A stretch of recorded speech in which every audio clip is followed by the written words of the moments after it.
I, 24F, have always felt like an outsider in my own family. For as long as I can remember, my older brother Jake, 27M, has been the golden child. Our parents doted on him, celebrated his every achievement, and seemed to hang on to his every word. Meanwhile, I often felt invisible, my accomplishments going unseen, and my needs overlooked. My earliest memory of this dynamic dates back to when I was just 5 years old. It was Jake's 8th birthday, and our parents had thrown him an elaborate superhero-themed party. The entire backyard was decorated with streamers and balloons, and they'd even hired a magician for entertainment. I remember feeling excited, running around in my little Wonder Woman costume, eager to join in the fun. But as the party progressed, I realized that no one was really paying attention to me. When I tried to show off the cartwheel I'd learned in gymnastics class, my mom just patted my head absently and turned back to cooing over Jake opening his mountain of presents. I ended up sitting alone by the snack table, watching as Jake basked in the attention of our parents and all the party guests. This pattern continued as we grew older. Jake was always the center of attention. He was athletic, popular, and charming.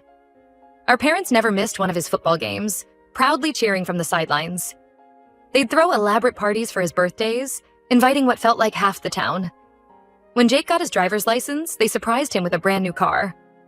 I, on the other hand, was more introverted and academically inclined. I'd spend hours studying, pouring my heart into my schoolwork. But my straight A's were met with indifference.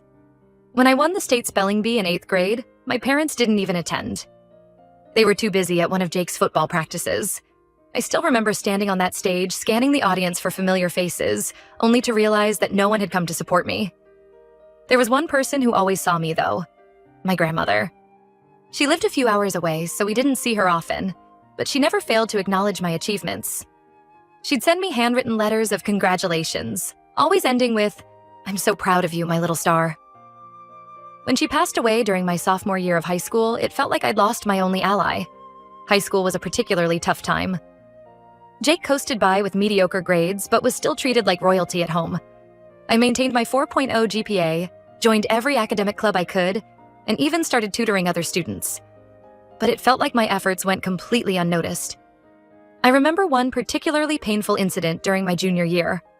I had stayed up late for weeks working on a research project for the science fair. The night before the fair, I was putting the finishing touches on my presentation board in the living room. Jake came home late from a party, clearly drunk. He stumbled into my project, knocking it over and spilling beer all over my carefully prepared charts and graphs. I was devastated. Months of work, ruined in an instant. But when our parents came downstairs to see what the commotion was about, their reaction shocked me. Instead of reprimanding Jake, they fussed over him, worried that he might have hurt himself when he fell. My dad helped Jake to bed, while my mom started cleaning up the mess.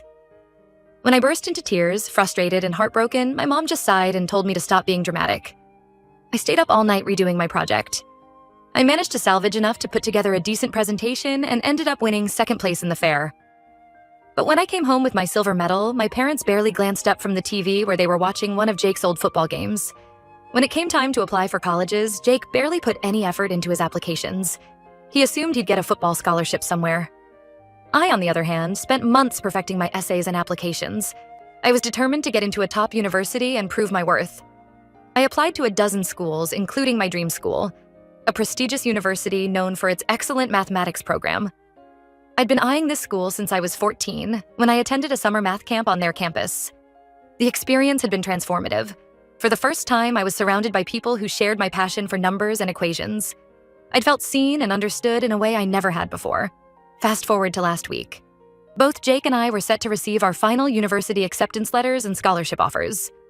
The night before, our parents took Jake out to a fancy dinner to celebrate in advance. They didn't even ask if I wanted to join. I spent the evening alone in my room, trying not to let it get to me. The next morning, things only got worse.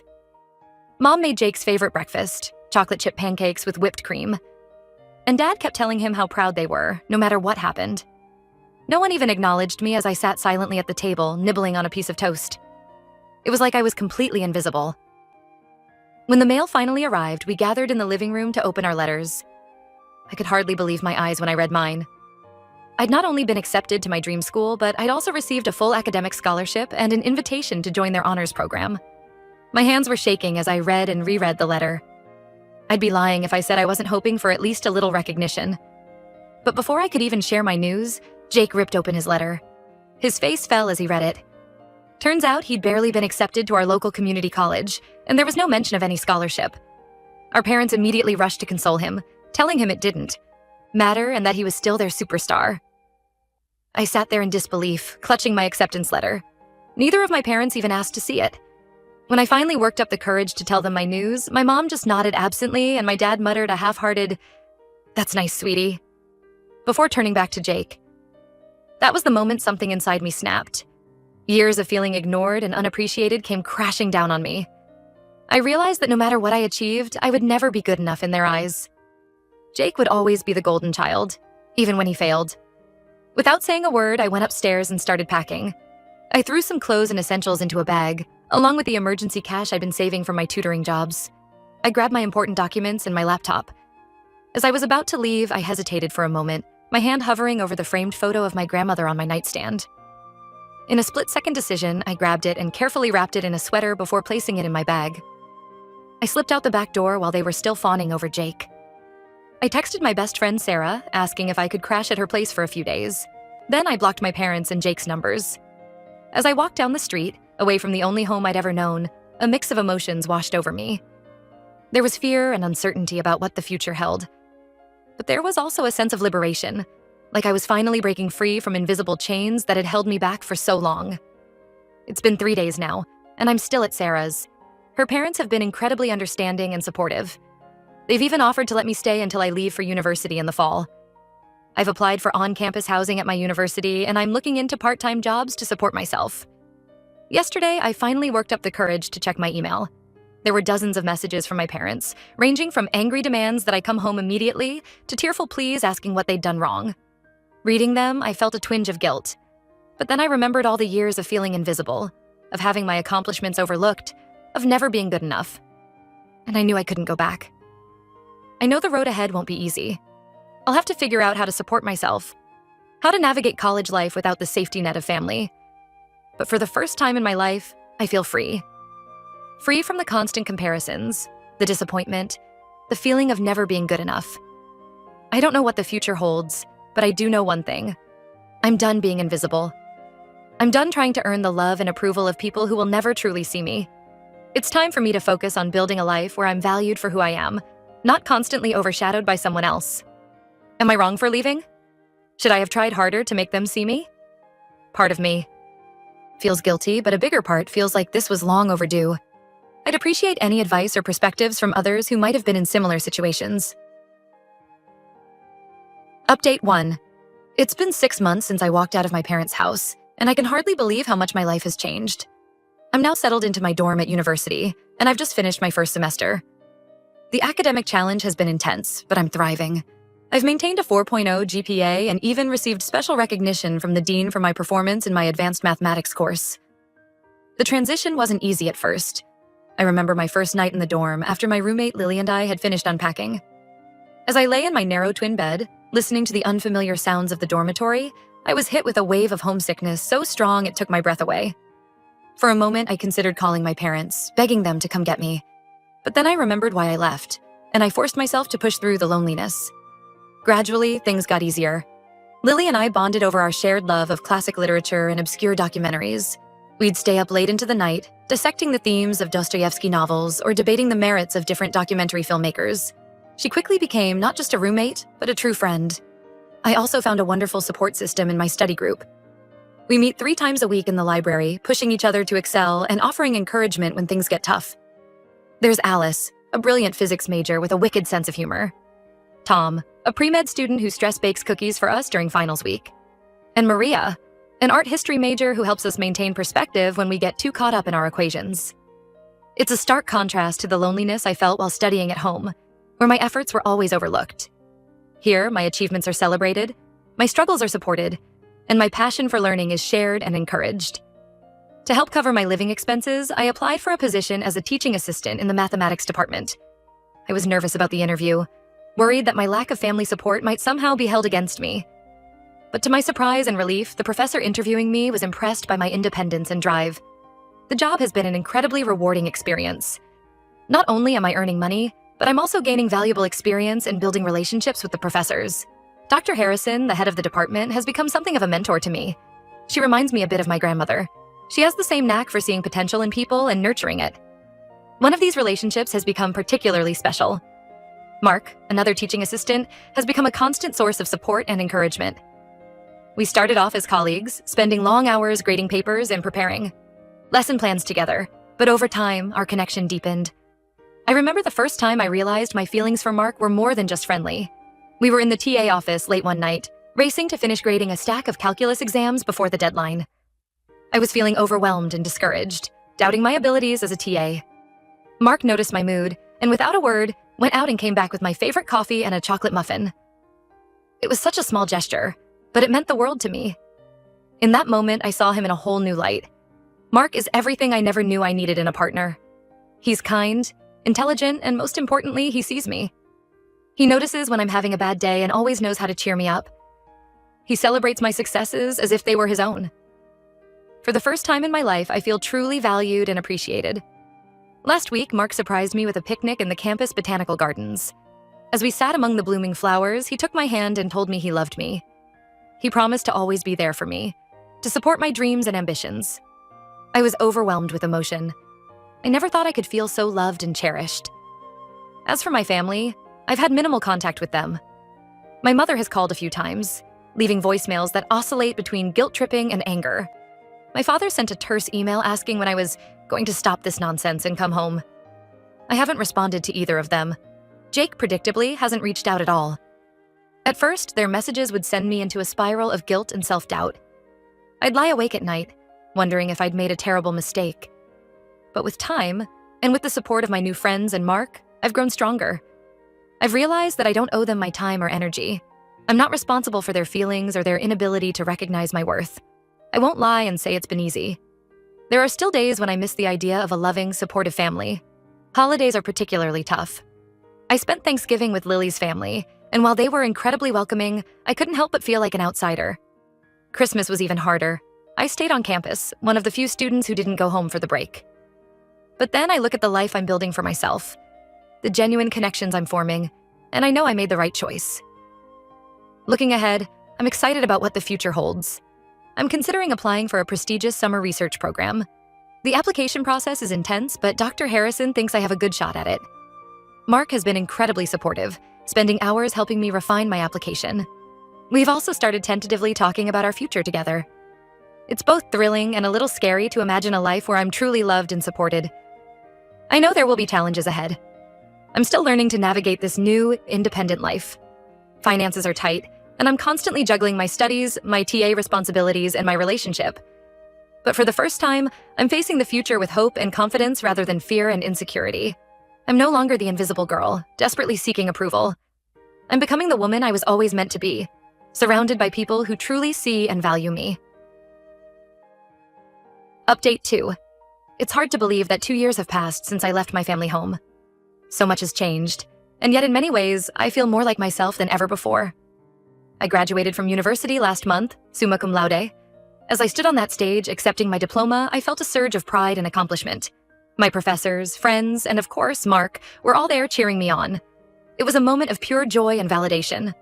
I couldn't help but think of my grandmother. How proud she would have been to see me in my cap and gown, achieving the dreams she always encouraged me to pursue. The journey to this point wasn't always smooth. There were nights when I doubted myself, wondered if I was cut out for the rigorous academic program. I remember one particularly challenging semester when I was taking an advanced topology course. The concepts were so abstract, so difficult to grasp, that I seriously considered dropping the class. But Mark and my study group rallied around me. We had marathon study sessions, fueled by coffee and determination. When I finally mastered the material and aced the final exam, it felt like a victory for all of us. Speaking of Mark, our relationship has only grown stronger over the past 2 years. We've weathered the stresses of final exams, the joys of academic achievements, and the everyday challenges of building a life together. He proposed to me on our graduation day, right after the ceremony. It was a simple, heartfelt proposal, just the two of us in our favorite spot in the botanical gardens, the same place where he first told me he loved me.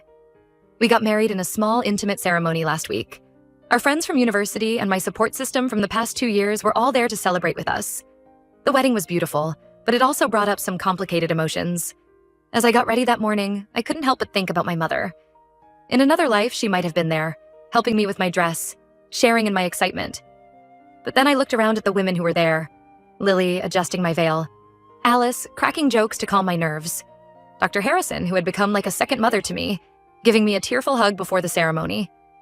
And I realized that family isn't always about blood. It's about the people who choose to stand by you, who support you unconditionally. Career-wise, things are looking bright. I've accepted a position as a high school mathematics teacher starting this fall. It's in a different city, about 3 hours away from where we went to university.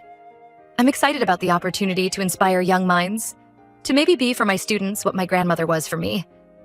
A source of encouragement and validation. Mark has found a job at a local engineering firm in the same city. We're both excited about this new chapter in our lives. We were actually in the middle of packing for our honeymoon when everything changed. We had our suitcases open on the bed, debating whether we really needed that extra pair of shoes, when the doorbell rang. I wasn't expecting anyone, so I was a bit puzzled as I went to answer it. Nothing could have prepared me for who I saw standing there, my parents. They looked older, more worn down than I remembered. My mother's eyes were red and puffy, like she'd been crying. My father couldn't quite meet my gaze. For a moment, we all just stood there in awkward silence. Finally, my mother spoke. "Can we come in?"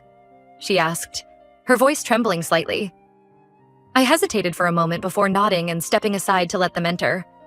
As we sat in the living room, the story came tumbling out. It turns out that Jake, my golden child brother, had fallen in love with a woman they described as manipulative and greedy. Against their wishes, he had married her 6 months ago. Things had quickly gone downhill from there.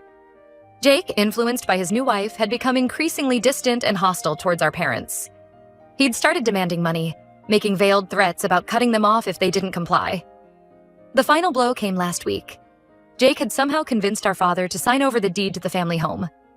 Once the property was in his name, Jake and his wife hurriedly kicked our parents out. They were now essentially homeless, with only a suitcase of belongings to their name. As I listened to their story, a whirlwind of emotions swept through me. Part of me felt a twisted sense of satisfaction. The golden child had finally shown his true colors. Another part felt pity for my parents, seeing them so broken and vulnerable. But mostly I felt angry. Angry that they had the audacity to show up on my doorstep after years of neglect and indifference. Angry that they only sought me out when they needed something. And angry at myself for still caring despite everything. When they finished their story, my mother reached out to take my hand. I instinctively pulled away. "We're so sorry," she said, tears in her eyes. "We've realized how wrong we were, how unfairly we treated you. We were hoping we could stay with you for a while, just until we get back on our feet." I looked at them, really looked at them, for the first time in years. I saw the desperation in their eyes, the hope that I would be their saving grace. And in that moment, I made my decision. "No," I said, my voice calm but firm. "You can't stay here." The shock on their faces was palpable. They clearly hadn't expected this response. My father started to protest, but I held up my hand to stop him. "For years," I continued, "I tried to earn your love and approval. I worked hard. I achieved things I was proud of, but none of it was ever enough. You consistently chose Jake over me, made me feel invisible in my own home. And now, when Jake has turned his back on you, you come to me expecting what? That I'll welcome you with open arms? That I'll put my life on hold to take care of you?" My mother was openly crying now. My father looked like he'd aged 10 years in the span of our conversation. But I pressed on, years of pent-up feelings finally finding their voice. I've spent the last 2 years building a life for myself, a life where I'm valued and loved for who I am. I won't jeopardize that. I won't go back to feeling like I'm not enough. I took a deep breath before delivering my final words. "I'm sorry for what Jake has done to you. I truly am, but I can't be the solution to your problems. You made your choice years ago when you decided Jake was the only child worth your attention and love. Now you have to live with the consequences of that choice." I stood up, signaling that the conversation was over. As I showed them to the door, my father finally spoke. "We really are sorry," he said softly. "We know we messed up. Is there any chance at all that we could try to make things right?" I looked at him, then at my mother. For a brief moment, I allowed myself to imagine a world where we could move past all the hurt and build a real relationship. But then I remembered all the years of feeling invisible, of having my accomplishments ignored, of never being good enough. And I knew that some bridges, once burned, can't be rebuilt. I think it's too late for that, I said quietly. I wish you the best, but I can't be part of your lives anymore. Please don't come here again. With that, I closed the door. I leaned against it for a moment, tears finally spilling down my cheeks. Mark came and wrapped his arms around me, offering silent support and comfort. As we returned to our packing, I felt a mix of emotions: sadness, relief, and a sense of closure. I knew I had made the right decision for myself, even if it wasn't an easy one. Tomorrow, Mark and I will leave for our honeymoon. We'll explore new places, make new memories, and continue building our life together. And while a small part of me will always mourn the family relationship I never had, I'm choosing to focus on the family I'm creating for myself. One built on mutual respect, support, and unconditional love. As I zipped up my suitcase, I caught sight of the framed photo of my grandmother on the dresser.